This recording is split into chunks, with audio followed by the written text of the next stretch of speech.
So another game that kind of pushed me in that direction for electronic music was Ridge Racer Revolution. Basically, the whole soundtrack is Ridge Racer.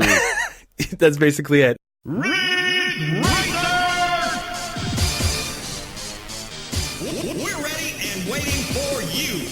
The whole soundtrack is just old school rave music that you would have, like massive raves out in the back barn area, or in a huge like warehouse, abandoned warehouse in the middle of nowhere in a field.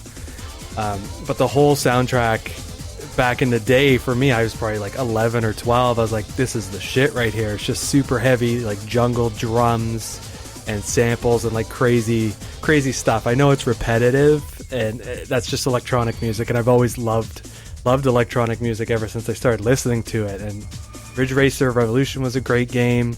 Like I mentioned before, like Roll Cage had a lot of drum and bass in it. Extreme G kind of went all over the map. It had trance, it had house music, it had a lot of upbeat stuff in it.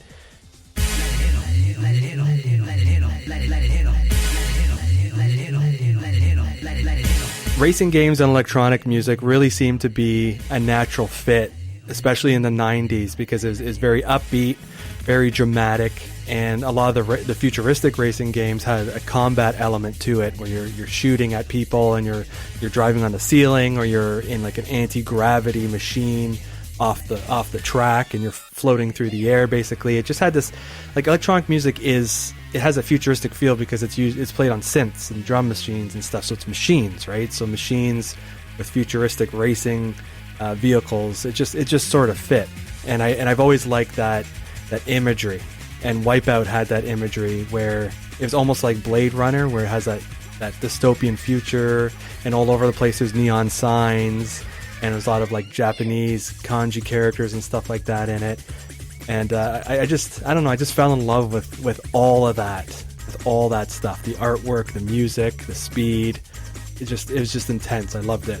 I think it's also worth mentioning, just as on a somewhat related note, is that it started to catch on pretty quick too. I mean, you and I were definitely permanently influenced by something like Wipeout, but you also saw that happening with, for example, the Mortal Kombat soundtrack.